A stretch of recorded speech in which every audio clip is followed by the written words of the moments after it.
The total litter weight, considering only the animals, the piglets born alive, was not changed for the control diet between cycle 1 and 2.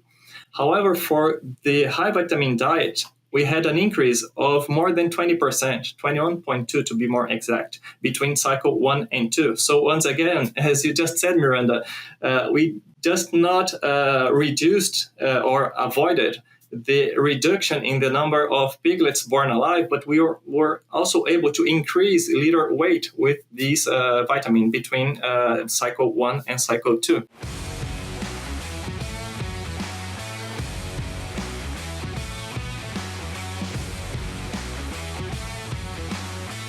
Welcome to the Swine Canada podcast show, brought to you by Wisenetics. We are dedicated to bringing you the latest insights and discussions in the Canadian pork industry. So I'm Miranda Smith, and I'll be the host for today's episode. And today's guest is Dr. Danyel Dalto, who is a research scientist at Agriculture and Agri-Food Canada in Quebec. So welcome to the show, Danyel. Thank you very much. Yeah, so today we're going to talk about dietary vitamins for gilts and sows. But before we get into that, can you first give us a little bit of an introduction to your background? Yeah, sure. So I'm a veterinarian from Brazil. And since the beginning of my bachelor, I started working on swine production in general. And then I did my master in animal science. So that's where I really got into the nutrition part of this production system. I did my master working on additives to post-weaning piglets. I was working with sprayed dried plasma. And then when I moved to the PhD, that's when I moved to Canada as well. I started working on trace elements. At that time, I was doing selenium and vitamin B6, the interaction between them. And since then, I tried to specialize in trace elements, so trace minerals and vitamins as a whole. After 3 postdocs studying the bioavailability of zinc, copper, selenium, iron, vitamin B12, and also the metabolism of some vitamins, I got the position that I have right now as the lead researcher on the laboratory of swine nutrition here at the Sherbrooke station. Very nice. And so it sounds like since you've taken that position, you've started to look a bit more into vitamins? Yeah. When I took the position here, we were doing much more research on trace minerals, but I think it's so important to work on vitamins, and we do not have much information on these nutrients. I think it's the least studied nutrients that we have in swine nutrition. So with the expertise that I got during my PhD and my postdocs, and with this important topic, in my point of view at least, I thought it would be great to get back and bring more research on vitamins. Looking to boost the productivity and health of your swine herd? High D is the original pure source of 25-hydroxy-D3, proven in over 100 research trials and fed to millions of pigs each year in North America. High D improves bone strength, immune health, and enhances overall performance. Whether you want to improve sow longevity, get heavier nursery pigs, or help your grow-finish pigs thrive, trust the original, proven 25-hydroxy-D3 High D. Learn more at dsm-firmenich.com/hy-d. Okay, and so can you talk a little bit about some of the latest research that you've done looking at dietary vitamins, like specifically for gilts and sows? Yeah, sure. So this is a project that we've done in the last 2 years about. And the idea was not to study one specific vitamin. So the idea was to study a whole blend of vitamins, thinking that the NRC recommendations that we have right now, they may be outdated. So we wanted to increase the levels of all vitamins at the same time and check if these higher levels would get better performance, reproductive performance, piglets growing better during the lactation period, but also if and this is actually the most important objective of this study, to check if these sows would respond better to vaccination against neonatal diarrhea, so they could transfer more immune globulins to the piglets, and therefore these piglets would be better protected against post-weaning diarrhea. So why we did that? Well, because we know neonatal diarrhea, it's something that happens quite often in swine production. It gets a lot of piglets infected, so a high proportion of piglets that are sick in the herds. The methods to control it are quite expensive, so we must think on prevention. And vaccines are maybe the best methods of prevention, the most cost-effective methods. However, for vaccines to function, the animal need to be in good health. They need to be well nourished. So if we don't feed enough trace minerals and vitamins, in the case of this study here, the vitamins, it's possible that the response of these animals to the vaccines would not be optimized, would not be ideal. So that comes the idea of this project. So what I've done, we took about 40 animals, so about 20 gilts and 20 sows, and we followed these animals during 2 consecutive gestation cycles. So we started our supplementation at the estrus of cycle number 1, and then we finished at the weaning of cycle number 2.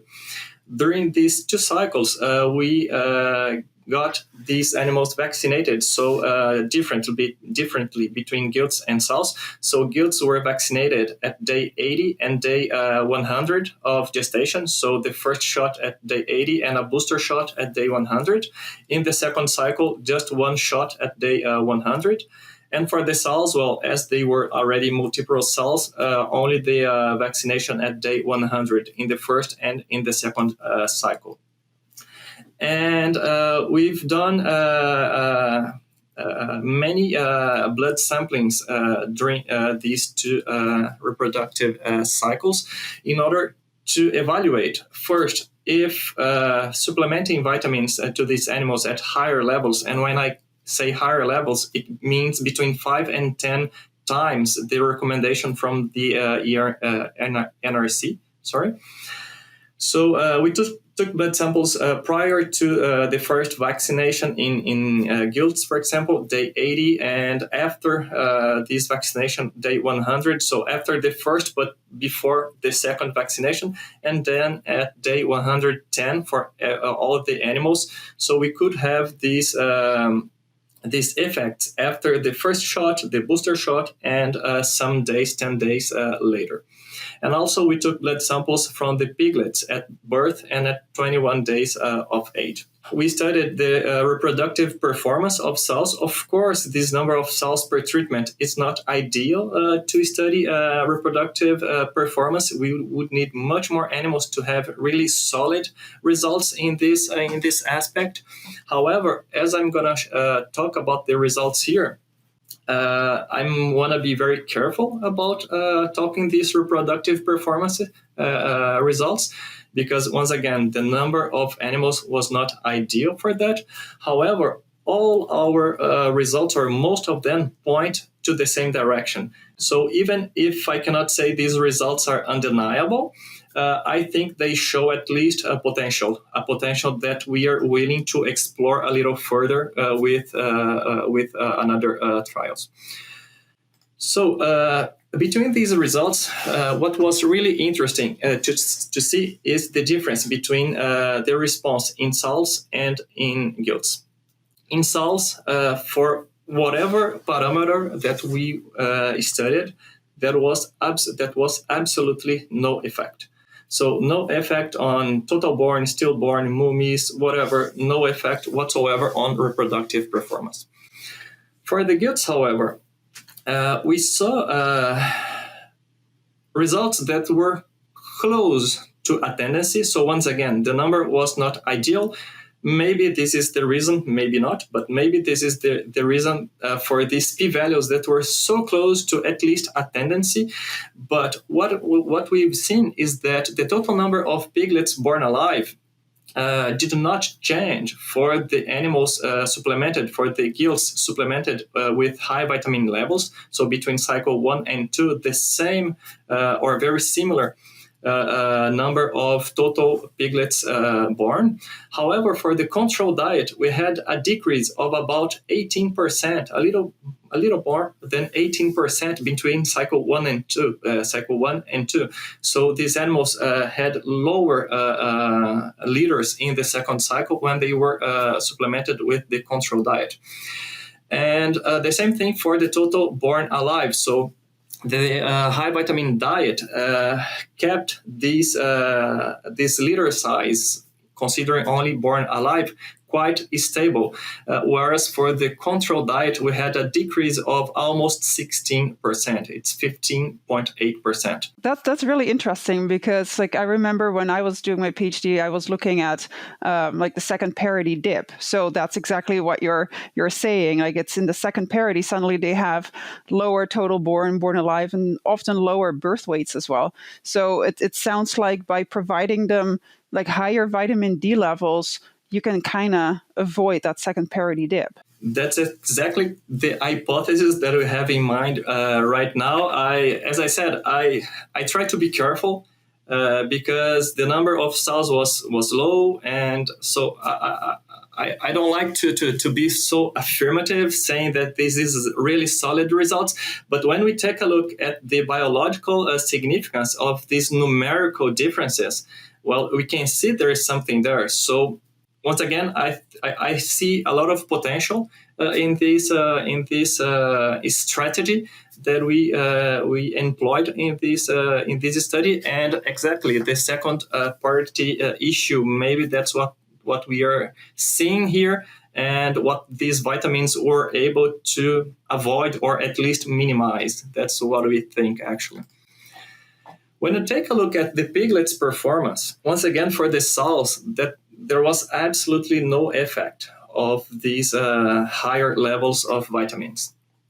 But for the gilts, we did see something.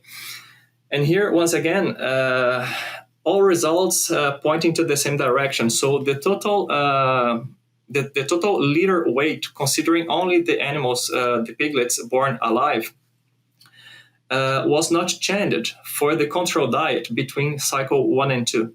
However, for the high vitamin diet, we had an increase of more than 20%, 21.2 to be more exact, between cycle 1 and 2. So once again, as you just said, Miranda, we just not reduced or avoided the reduction in the number of piglets born alive, but we were also able to increase litter weight with these vitamin between cycle 1 and cycle 2. For the litter weight at 24 hours, so not considering only born alive, but disconsidering all the mortalities that happened during this first 24 hours, once again, it goes in the same direction. So no differences between cycle 1 and 2 for the control diet, but an increase of almost 20% for the high vitamin diet. However, when we take a look at the winning weight, so the litter winning weight, the results were the opposite. So no differences for the high vitamin diet between cycle 1 and 2. However, for the control diet, we had an increase in the weight of the litter. Oh, that's interesting. Yeah, this is quite interesting. And we were thinking, what is happening here? Because, well, if the weight was higher during the first 24 hours, why at weaning it's not the case? Well, we believe that it's part of our experimental model, the way we supplemented these animals, because I forgot to mention that the supplementation with high levels of vitamins happened during gestation only, not lactation. So we stopped at 110 days of gestation.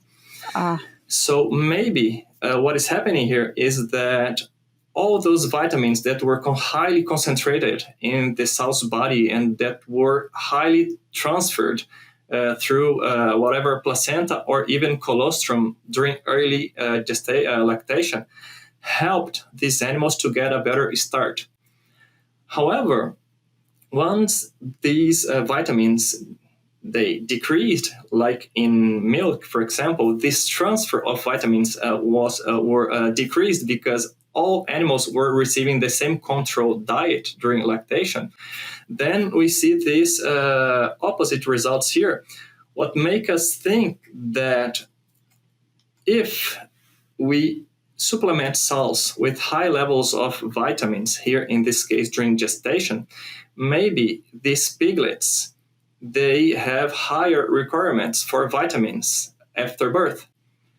And it would make sense because during gestation, we know all the epigenetics and other kind of modulations that happened during the embryo fetal development.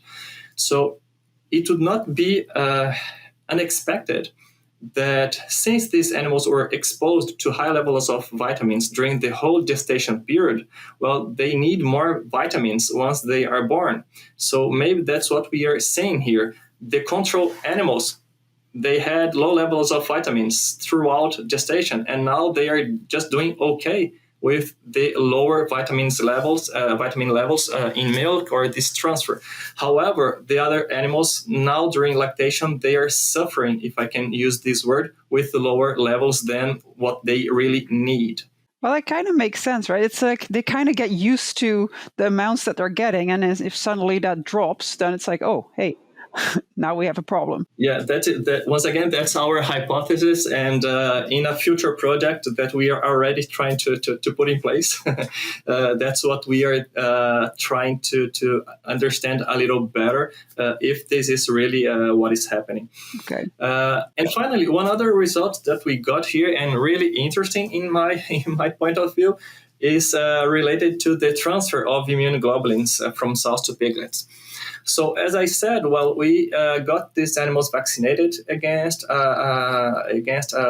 post-weaning diarrhea, if you want. So E. coli, rotavirus, and Clostridium, if I'm not mistaken.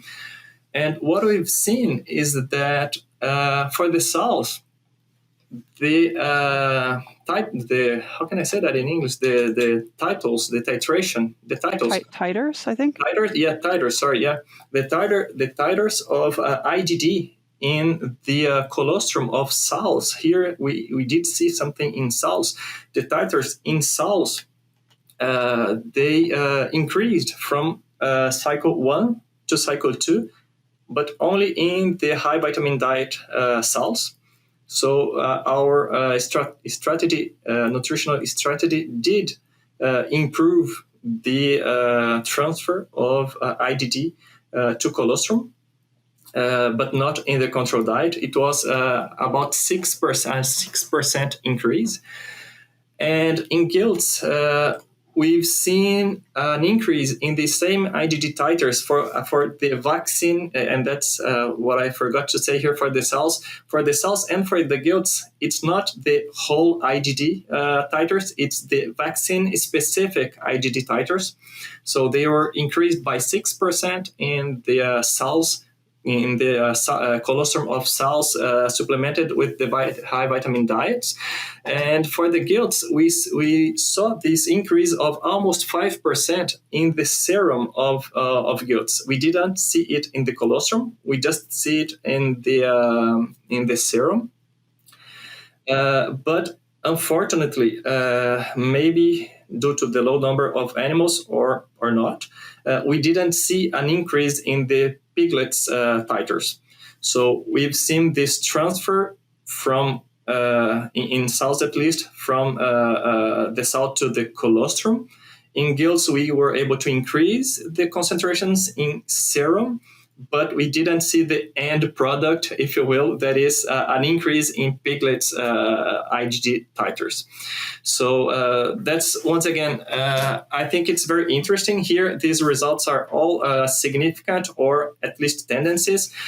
And the project was planned to look at these specific parameters here. It was a metabolism. That's why I say for the reproductive performance, the number of animals was not ideal, because we were focusing here.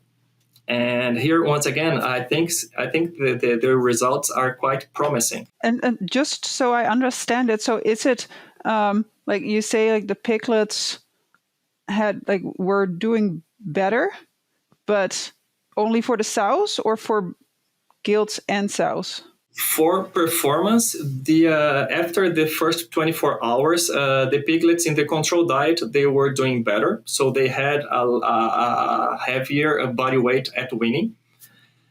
However, here we see an increase in the transfer of immunoglobulins in the high vitamin diet. But for both sows and gilts, or only in sows? For the colostrum, only in sows, yeah. Okay. Any idea why in gilts you saw an increase in the serum IgG, but somehow it didn't make it into the colostrum, whereas for sows it did? No, to be quite frankly, no, I don't have a good explanation for that yet.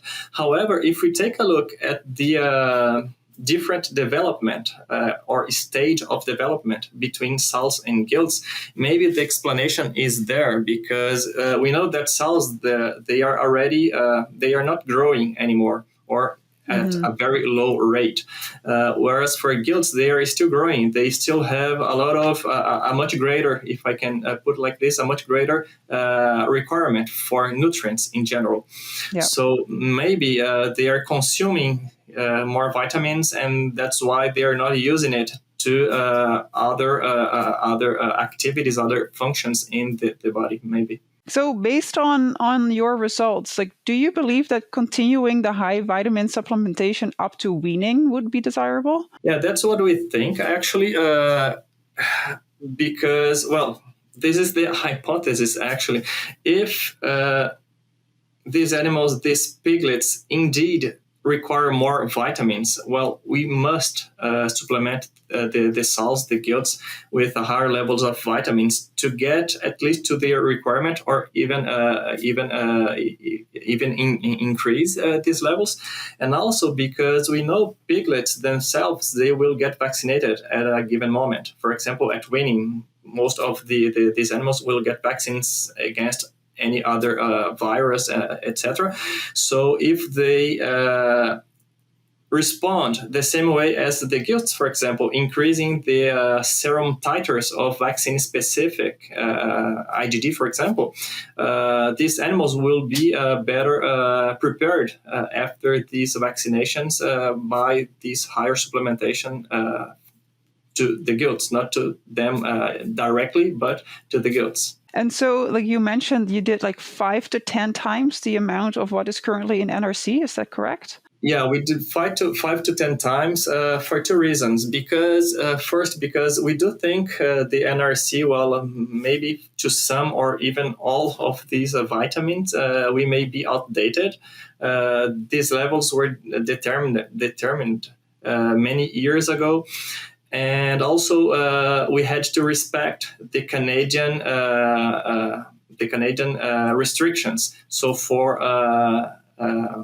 lipid soluble vitamins, we do have restrictions here in Canada, so maximum levels. So we tried to get close to it, but of course, based on literature and some and experience as well. So for some vitamins, we were able to increase a little more. For example, vitamin A, and for vitamin D, we were able to get close to 10 times NRC. For others, we had to go a little more conservative and close to 5 times the NRC.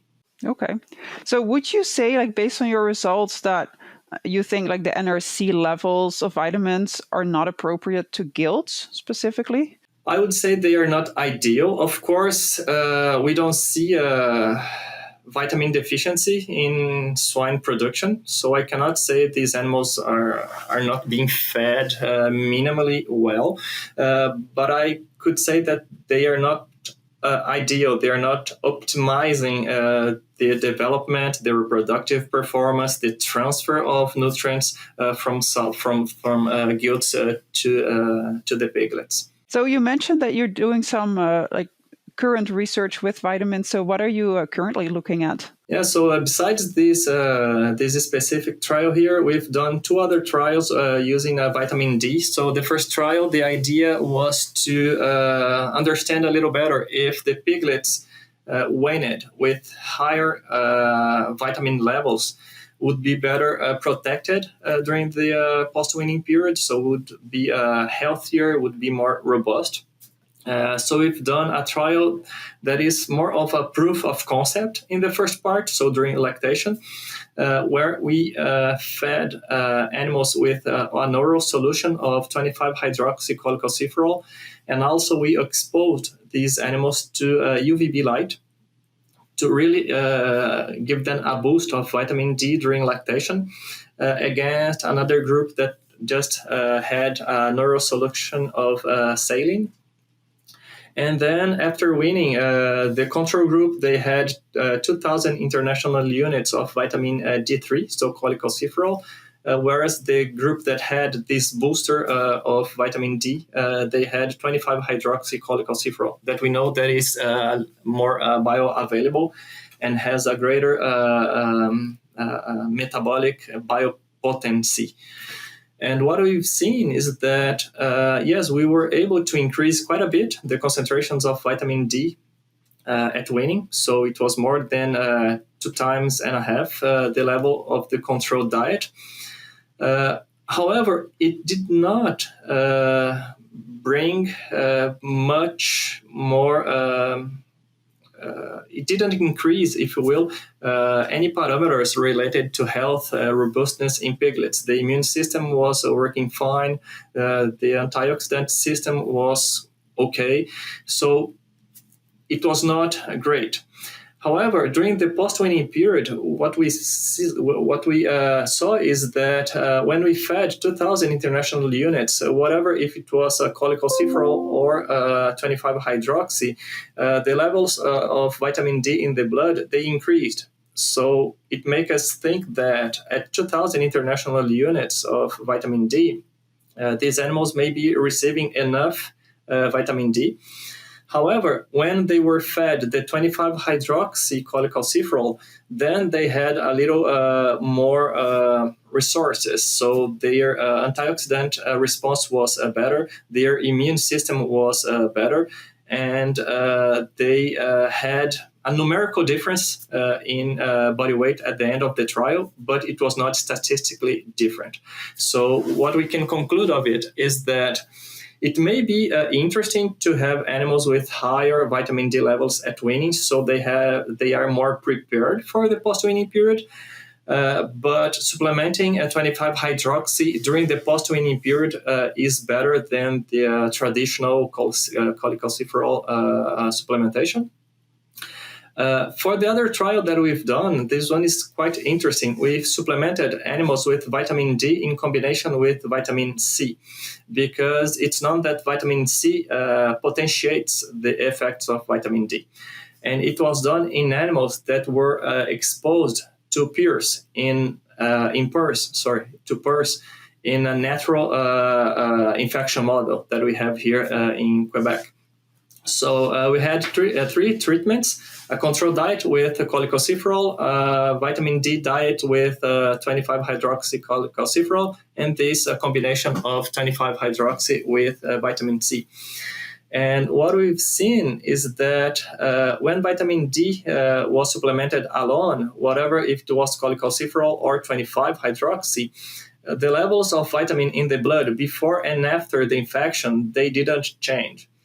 However, when we added vitamin C with 25-hydroxy, the levels of vitamin D after the infection, they dropped almost 90%. They were increased at about 20-30% before infection when we supplemented vitamin C, but after infection, these levels dropped to about 10% of these original levels, what was quite unexpected. When we tried to dig a little bit more on what was happening, are these animals excreting vitamin D? Are they using vitamin D? What is happening? We were able to see that the supplementation with vitamin C helped these animals to really utilize more vitamin D. So it was not lost. They were not eliminating vitamin D. They were using it. And we were able to identify one gene that is responsible for the identification of viruses by the immune system that was highly expressed in these animals. So the conclusion that we have right now, and these results are not yet published, but the conclusion that we've got from this data is that vitamin D plus C would be a very interesting strategy in the post-weaning period where piglets can be exposed to different pathogens. And the supplementation would help the animals to identify viruses infection with a greater efficiency, so they can be more prepared or respond better to these infections. That is super interesting. Well, I'm definitely looking forward to reading that paper once it comes out. Yeah, sure. It's time for our famous three. Okay, well, so thank you very much. So to our listeners, if you're enjoying this episode of the Swine at Canada podcast show presented by Wisenetics, please remember to like, subscribe, and share it with your colleagues, friends, and family. So that gets us to the final three questions. So the first one is, what is your favorite swine-related book or resource? Yeah, although I'm a nutritionist, and sometimes I don't call myself a nutritionist, I'm more maybe a physiologist that studies nutrition. But I'm a veterinarian, and I like a lot disease of swine. I always try to look at this relationship between nutrition and disease, how to get animals better prepared or to catch up faster from a disease, etc. So Disease of Swines is one of my favorite books in research. I hear that a lot from veterinarians. So then the next question is, what is your favorite book or resource outside of agriculture? Yeah, outside of agriculture, what I really like to do is to work with plants. Although in my work I work with animals, outside of work my thing is to work with plants. And although living here in Canada, what I try to do is to grow tropical plants at home. So mango and so on, that's what I try to do. So it's kind of scientific even there because it's quite challenging. But that's what I try to do outside of work. Nice. Any luck growing mangoes and such? Yes, I got one during some months, but during winter it was gone. I was not able to, so I have to work a little bit more with the lights and so on. It's quite hard.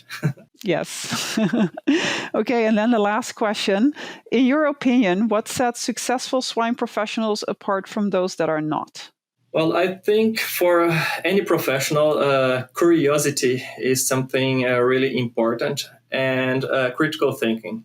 I always talk to my students here that when you read a paper, for example, even if it's already published in a very good journal, do not read it passively.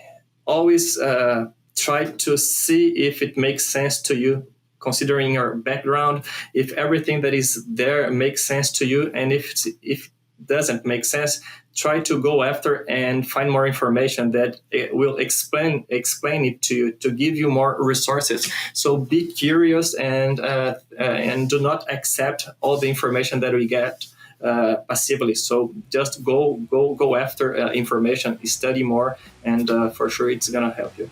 Perfect. Thank you so much. Okay, so thanks everyone for joining us today at the Swine at Canada podcast show. So this concludes another episode. Don't forget to subscribe to the podcast to stay updated on future episodes. And this is Miranda Smith signing off. Until next time.